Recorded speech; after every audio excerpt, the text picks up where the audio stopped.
Welcome to the marvelous land of Oz. I'm Mardell, and it's time for our last adventure in The Wizard of Oz by L. Frank Baum.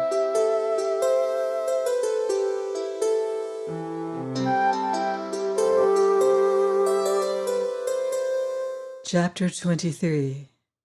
Glinda, the Good Witch, grants Dorothy's wish. Before they went to see Glinda, however, they were taken to a room of the castle, where Dorothy washed her face and combed her hair, and the lion shook the dust out of his mane, and the scarecrow patted himself into his best shape, and the woodman polished his tin and oiled his joints. When they were all quite presentable, they followed the soldier girl into a big room, where the witch Glinda sat upon a throne of rubies. She was both beautiful and young to their eyes. Her hair was a rich red in color, and fell in flowing ringlets over her shoulders. Her dress was pure white, but her eyes were blue, and they looked kindly upon the little girl. "What can I do for you, my child?" she asked.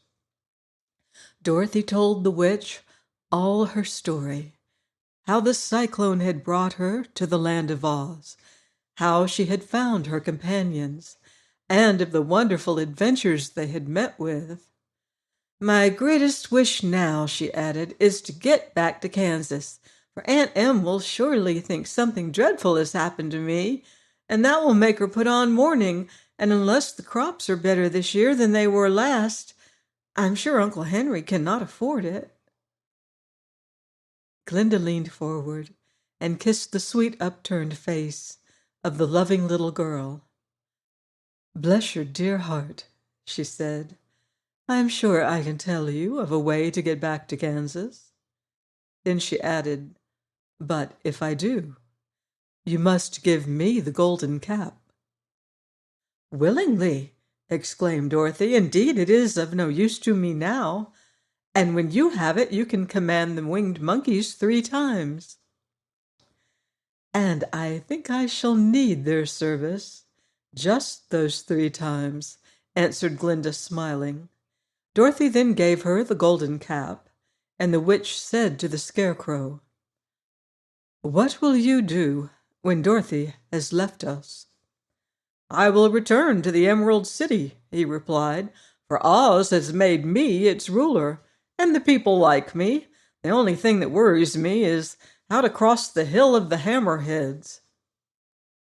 "By means of the golden cap, I shall command the winged monkeys to carry you to the gates of the Emerald City," said Glinda, "for it would be a shame to deprive the people of so wonderful a ruler." "Am I really wonderful?" asked the scarecrow. "You are unusual," replied Glinda. Turning to the Tin Woodman, she asked, "What will become of you when Dorothy leaves this country?" He leaned on his axe and thought a moment. Then he said, "The Winkies were very kind to me and wanted me to rule over them after the Wicked Witch died. I am fond of the Winkies, and if I could get back again to the country of the West, I should like nothing better than to rule over them forever." "My second command to the winged monkeys," said Glinda, "will be that they carry you safely to the land of the Winkies. Your brains may not be so large to look at as those of the scarecrow, but you are really brighter than he is when you are well polished, and I am sure you will rule the Winkies wisely and well." Then the witch looked at the big shaggy lion and asked, "When Dorothy has returned to her own home, what will become of you?" "Over the hill of the hammerheads," he answered, "lies a grand old forest, and all the beasts that live there have made me their king. If I could only get back to this forest, I would pass my life very happily there." "My third command to the winged monkeys," said Glinda, "shall be to carry you to your forest. Then, having used up the powers of the golden cap, I shall give it to the king of the monkeys, that he and his band may thereafter be free for evermore." The Scarecrow and the Tin Woodman and the Lion now thanked the Good Witch earnestly for her kindness, and Dorothy exclaimed, "You are certainly as good as you are beautiful. But you have not yet told me how to get back to Kansas." "Your silver shoes will carry you over the desert," replied Glinda.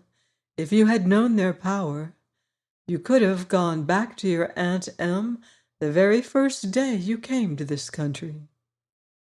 "But then I should not have had my wonderful brains," cried the Scarecrow. "I might have passed my whole life in the farmer's cornfield."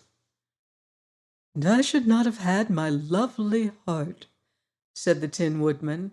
"I might have stood and rusted in the forest till the end of the world." "And I should have been a coward forever," declared the Lion, "and no beast in all the forest would have had a good word to say to me." "This is all true," said Dorothy, "and I am glad I was of use to these good friends. But now that each of them has had what he most desired, and each is happy in having a kingdom to rule besides, I think I should like to go back to Kansas." "The silver shoes," said the Good Witch, "have wonderful powers, and one of the most curious things about them is that they can carry you to any place in the world in 3 steps, and each step will be made in the wink of an eye. All you have to do is to knock the heels together 3 times and command the shoes to carry you wherever you wish to go." "If that is so," said the child joyfully, "I will ask them to carry me back to Kansas at once." She threw her arms around the Lion's neck and kissed him, patting his big head tenderly. Then she kissed the Tin Woodman, who was weeping in a way most dangerous to his joints. But she hugged the soft stuffed body of the Scarecrow in her arms instead of kissing his painted face, and found she was crying herself at this sorrowful parting from her loving comrades. Glinda the Good stepped down from her ruby throne to give the little girl a goodbye kiss, and Dorothy thanked her for all the kindness she had shown to her friends and herself. Dorothy now took Toto solemnly in her arms, and having said one last goodbye, she clapped the heels of her shoes together 3 times, saying, "Take me home to Aunt Em." Instantly she was whirling through the air so swiftly that all she could see or feel was the wind whistling past her ears. The silver shoes took but 3 steps, and then she stopped so suddenly that she rolled over upon the grass several times before she knew where she was. At length, however, she sat up and looked about her. "Good gracious!" she cried, for she was sitting on the broad Kansas prairie, and just before her was the new farmhouse Uncle Henry built after the cyclone had carried away the old one. Uncle Henry was milking cows in the barnyard, and Toto had jumped out of her arms and was running toward the barn, barking joyously. Dorothy stood up and found she was in her stocking feet, for the silver shoes had fallen off in her flight through the air and were lost forever in the desert. Chapter 24. Home Again. Aunt Em had just come out of the house to water the cabbages when she looked up and saw Dorothy running toward her. "My darling child," she cried, folding the little girl in her arms and covering her face with kisses. "Where in the world did you come from?" "From the land of Oz," said Dorothy gravely. "And here's Toto, too. And oh, Aunt Em, I'm so glad to be at home again." I hope you have enjoyed this first book in the Oz series. The next book is The Land of Oz. It's one of my favorites, and I can't wait to share it with you. So, goodbye for now. See you in Oz.